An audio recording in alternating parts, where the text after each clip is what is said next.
Pagi ini saya mau sharing dari kitab Kisah Rasul pasal yang ke-7.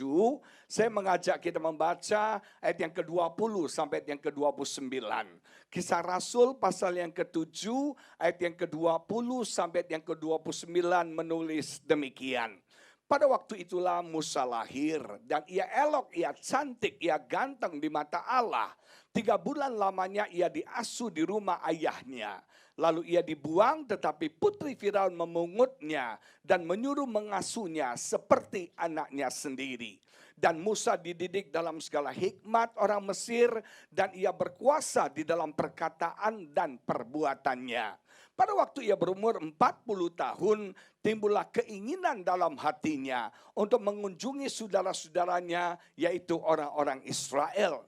Ketika itu ia melihat seorang dianiaya oleh seorang Mesir, lalu ia menolong dan membela orang itu dengan membunuh orang Mesir itu.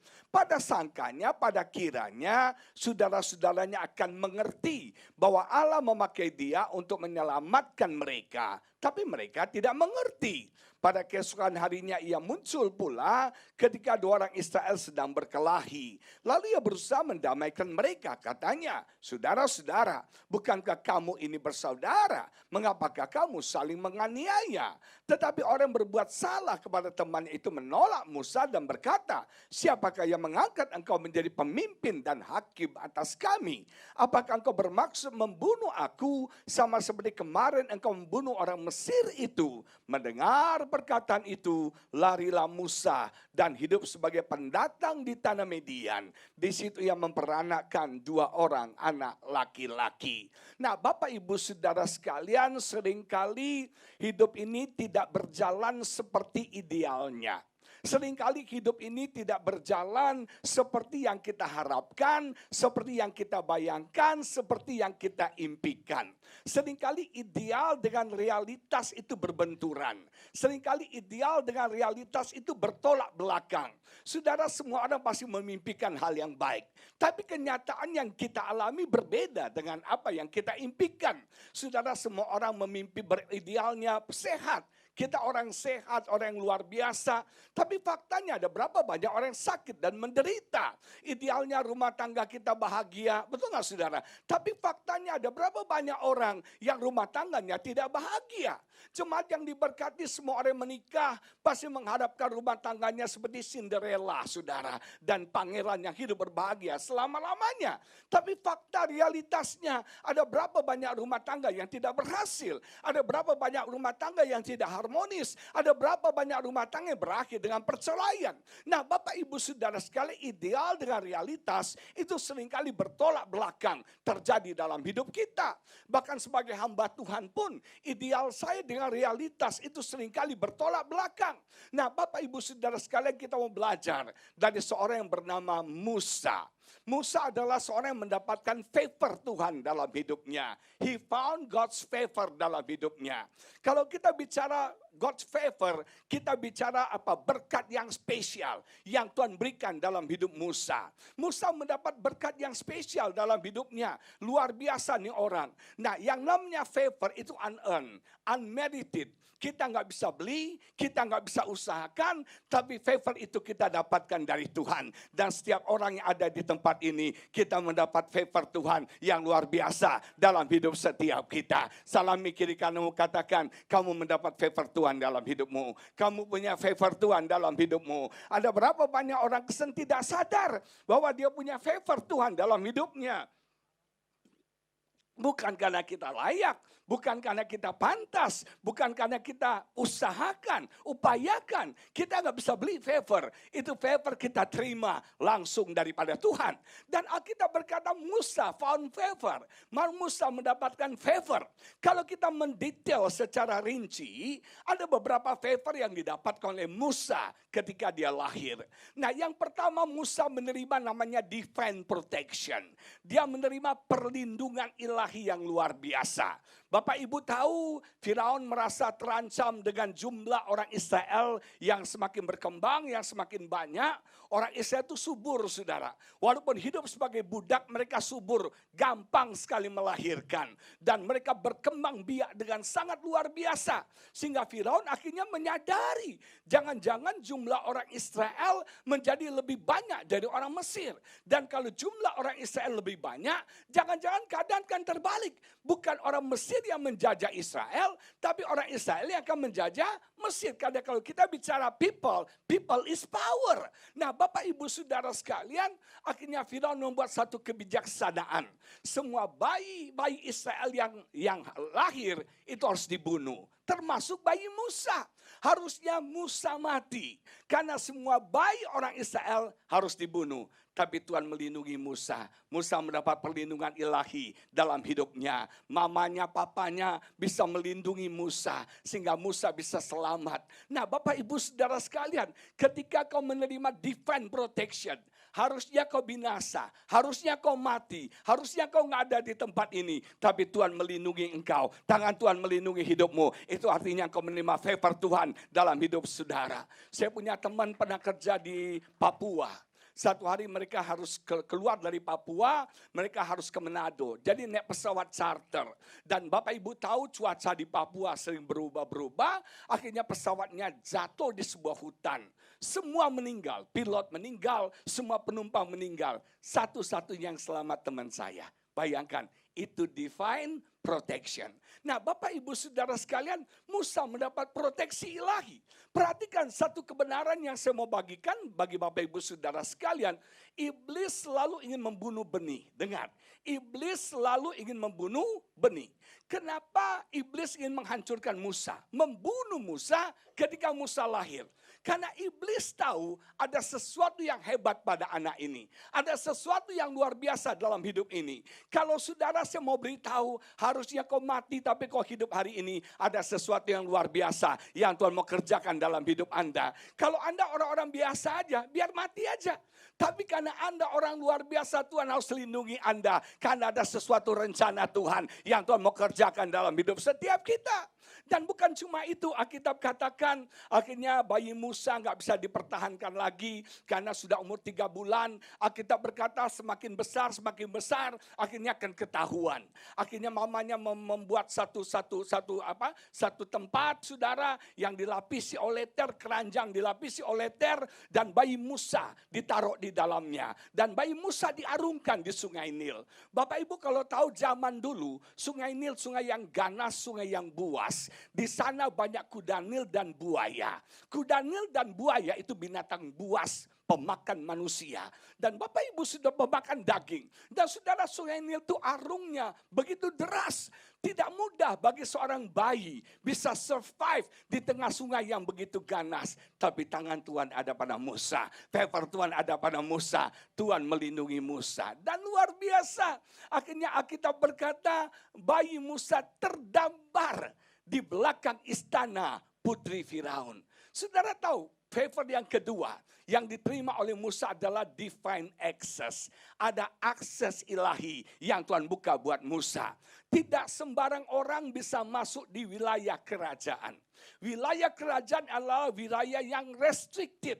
Tidak semua orang bisa masuk ke wilayah kerajaan, nggak bisa.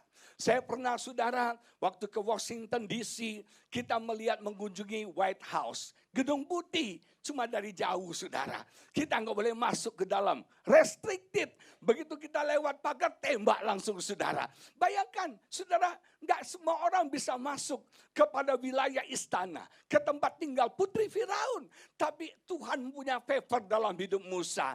Tuhan buka akses bagi Musa. Sehingga bayi Musa bisa masuk di VIP, tempat VIP. Saya mau beritahu saudara, ada akses ilahi yang Tuhan akan buka bagi setiap jemaat Tuhan di tahun 2019 ini. Bagi setiap kita, pintu yang selama ini tertutup akan terbuka. Kesempatan jalan yang selama ini tertutup akan terbuka dalam bisnis kita, dalam pelayanan kita. Akses akan Tuhan buka. Engkau tidak perlu usahakan, engkau tidak perlu sogok orang, engkau tidak perlu cari koneksi akan Tuhan buka. Akses akan Tuhan buka bagi setiap kita. Dan Alkitab berkata, dan Tuhan buat luar biasa. Luar biasa banget Alkitab berkata. Ketika bayi Musa sampai, tibalah saatnya putri Firaun mau mandi. Betul gak? Ini yang namanya divine appointment. Ada pertemuan ilahi yang Tuhan buat. Saudara bayangkan, kalau bayi Musa datang terlambat, ceritakan lain. Kalau bayi Musa datang juga saudara terlalu cepat, masalah. Pasti akan mati, betul gak saudara? Bisa waktunya tepat, bayi Musa sampai, putri Firaun mau mandi. Oh saudara, semuanya sudah dirancang oleh Tuhan. Semuanya sudah diskenariokan oleh Tuhan. Ada divine appointment yang Tuhan buat bagi setiap kita. Percayalah, 2019 ada orang-orang yang kau cari susah ketemu. Tuhan akan buat divine appointment dengan orang-orang penting. Orang-orang kunci akan membuat kita naik level lebih tinggi lagi dalam hidup kita. Ada divine appointment. Perjumpaan ilahi yang gak direncanakan, yang gak diskenariokan, yang gak diusahakan, Tuhan bisa buat. Waktunya pas, waktunya tepat Bapak Ibu Saudara sekalian. Dan Alkitab berkata ketika putri Firaun, dia buka keranjang itu, dia lihat seorang bayi. Saya mau tanya, menurut Anda putri Firaun tahu nggak itu anak budak Israel?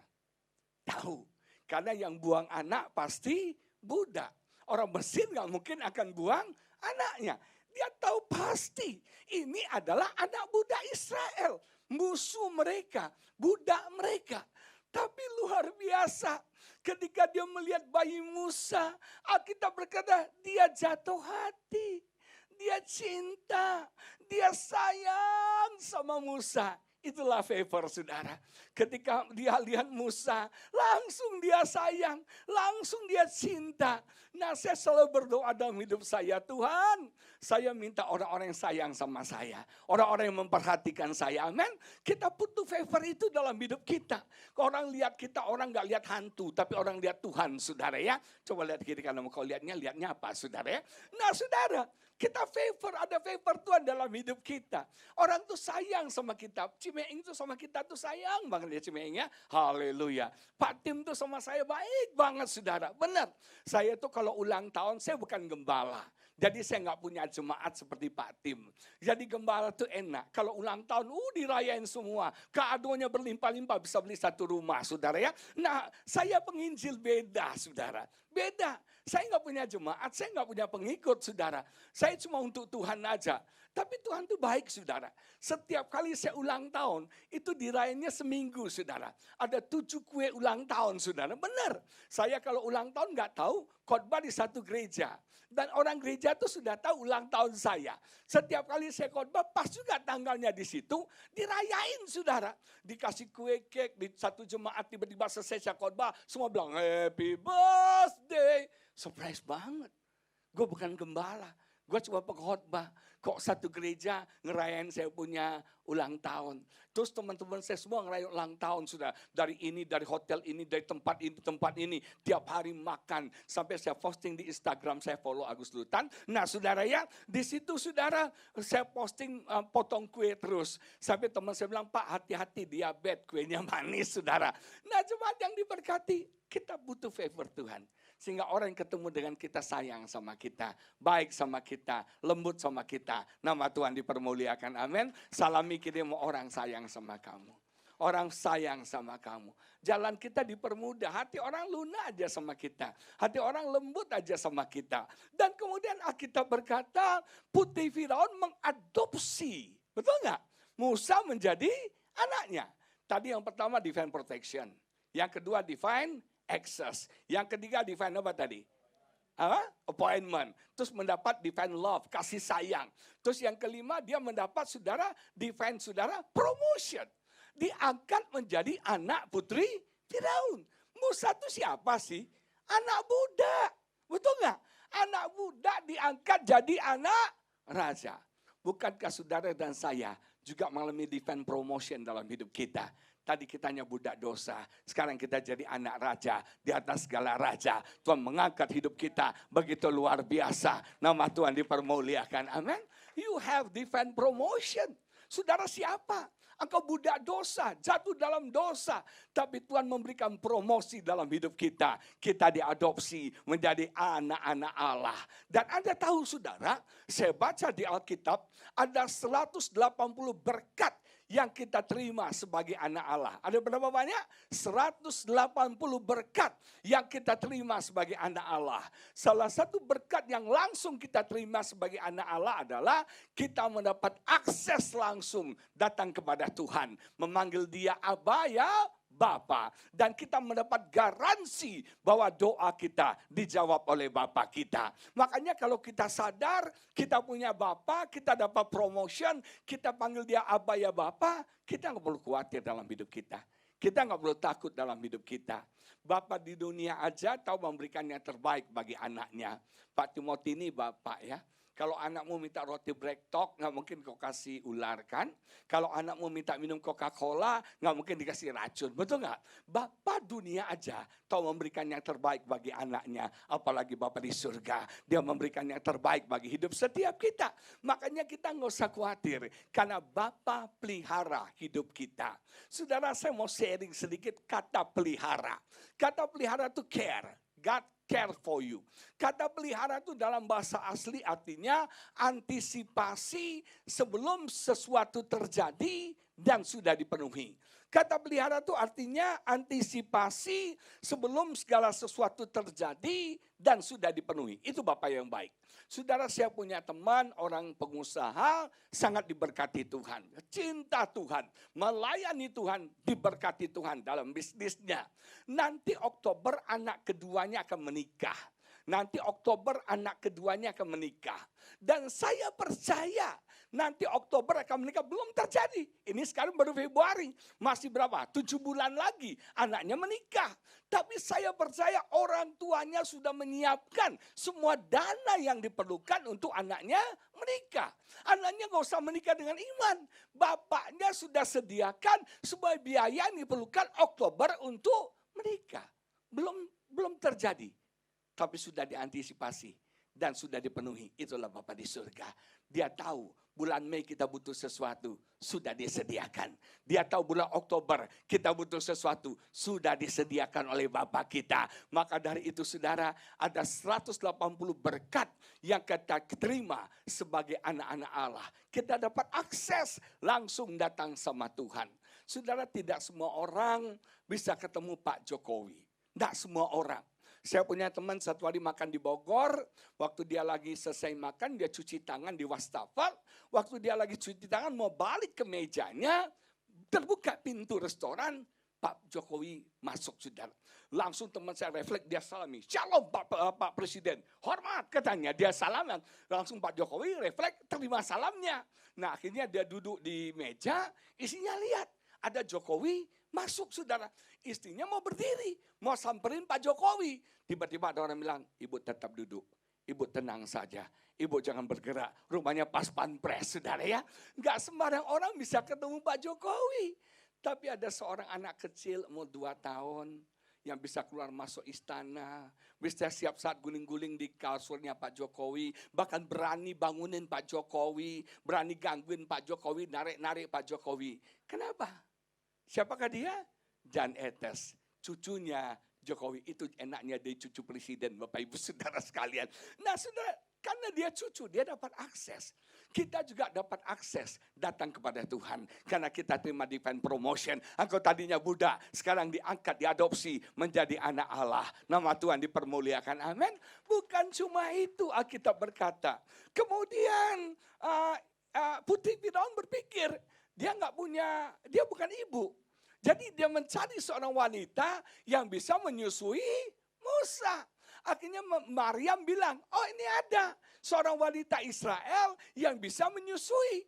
Akhirnya dibawalah Musa sama mamanya.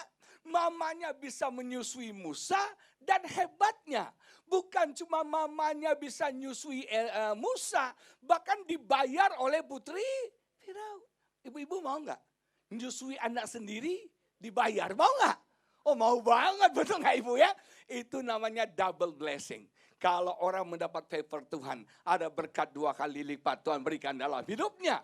Bukan cuma dia bisa menyusui anaknya, tapi dia juga dibayar. Sebetulnya saudara kita mau jujur ya, Putri Firaun itu raja loh. Dia nggak usah bayar pun nggak apa-apa. Tapi ada favor Tuhan dalam hidup Musa. Sampai Putri Firaun membayar ibunya untuk menyusui bayi Musa. Dan kemudian yang hebat lagi, Musa diadopsi jadi anak, dia dididik dalam segala kepintaran, ilmu pengetahuan orang Mesir.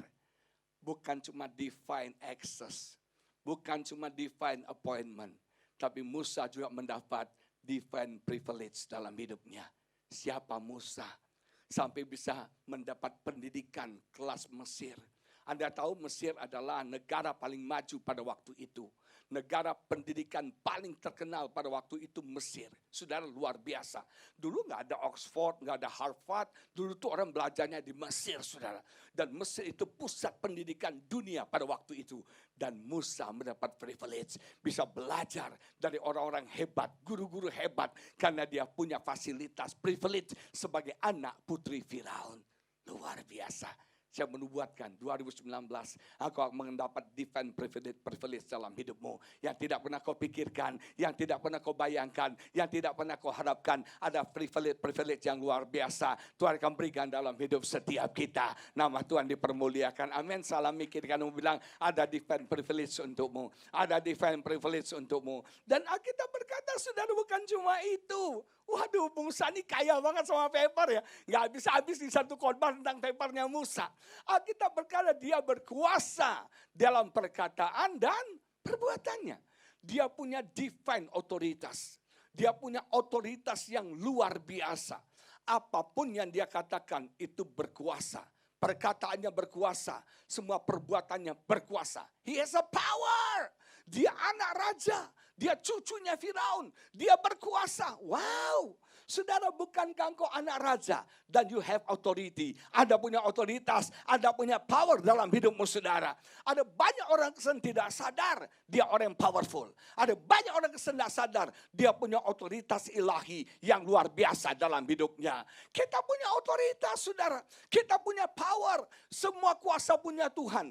Tapi Tuhan memberikan hak kepada kita untuk menggunakan kuasa. Itulah yang namanya otoritas saudara. Dan otoritas Tuhan Tuhan berikan bagi setiap kita. Yesus katakan, I have given you the authority. Bukan kita minta, bukan kita upayakan, tapi kita punya otoritas, saudara. Dan otoritas itu yang pertama dikatakan untuk mengusir setan. Amin. Makanya orang Kristen itu salah.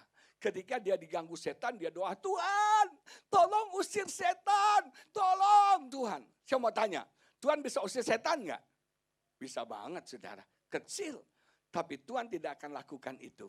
Karena Tuhan berikan kita otoritas. Dengan otoritasmu usir setan.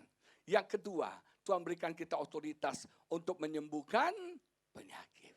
Amin. Otoritas ada di mana?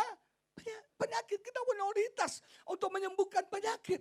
Ada orang sakit dengan cari pendeta. Anda punya otoritas. Dalam nama Yesus katakan engkau sembuh. Dalam nama Yesus katakan engkau sehat. Pakai otoritasmu, berbicara kepada masalah. Kau akan melihat otoritasmu akan bekerja. Mukjizat akan terjadi. Nama Tuhan dipermuliakan. Amin. Contoh paling gampang otoritas segini.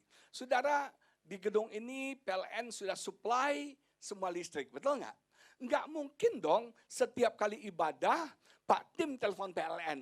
PLN tolong dong. Gedung Sampurna Strategic Building, lantai 3, tiap hari Minggu pagi jam 8 dinyalain. Orang PLN bilang, sorry Pak, saya sudah supply powernya. Anda tinggal pencet tombolnya, maka power itu akan menyala. Betul nggak? Begitu juga Tuhan. Tuhan sudah supply power dalam hidup setiap kita. Pencet tombol, otoritas kau pakai, kau akan melihat kuasa Tuhan akan mengalir dalam hidup setiap kita. Musa berkuasa dalam perkataan dan perbuatannya. Ketika dia umur 40 tahun, masalah muncul. Orang dunia bilang life begin at 40. Bagi Musa disaster begin at 40. Bagi kita hidup dimulai umur 40. Tapi bagi Musa bencana dimulai di umur 40. Alkitab berkata satu hari Musa timbul keinginannya untuk mengunjungi saudara-saudaranya orang Israel. Nah, waktu timbul keinginannya, Alkitab berkata dia lihat ada orang Israel dianiaya oleh orang Mesir menganiaya orang Israel. Dia gak tahan, dia bunuh orang Mesir, saudara.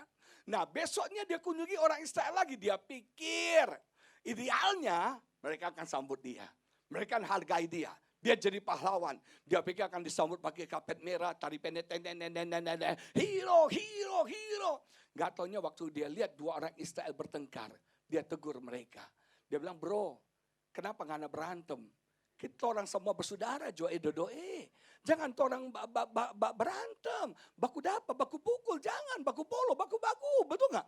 Nah, saudara, saya mau tanya. Perkataan Musa itu salahnya di mana? Mengapa kalian bertengkar? Dua saudara, dua orang bertengkar. Salah gak sih?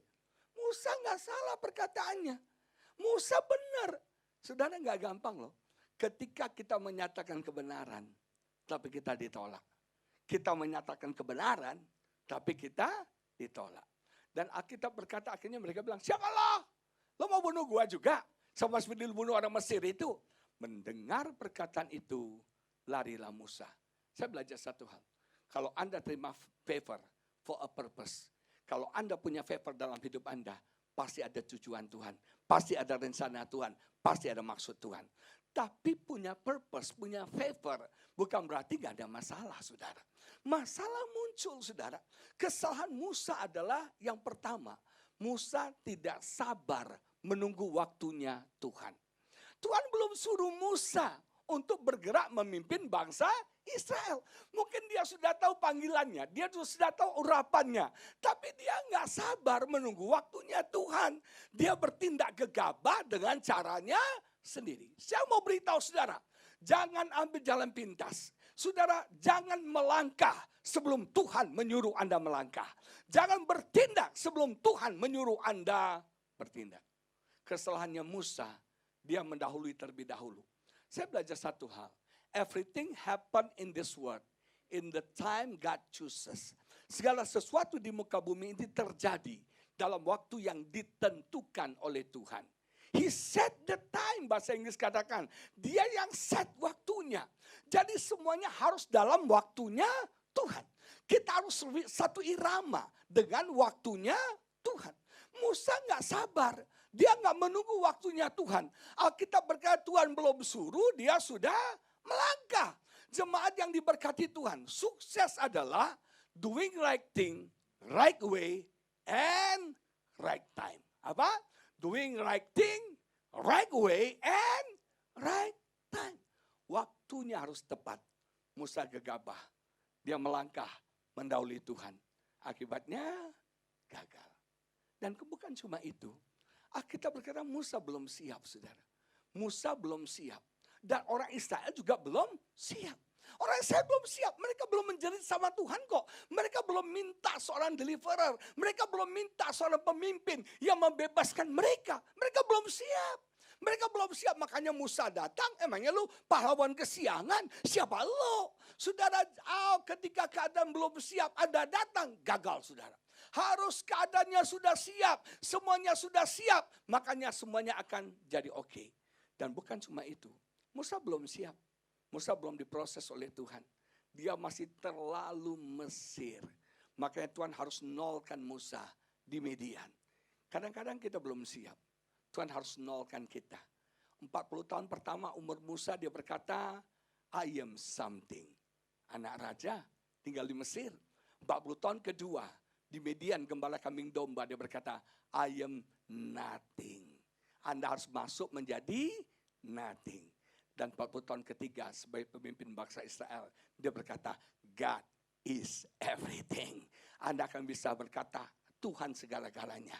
Kalau Anda sadar, Anda ini nol. Dan Tuhan nolkan Musa di Midian. Harus start all over again. Saudara, ada 3 hal yang saya mau sampaikan. Yang pertama ada birth of vision. Ketika kita menerima visi, lahir visi. Tapi ada tahap kedua, death of vision.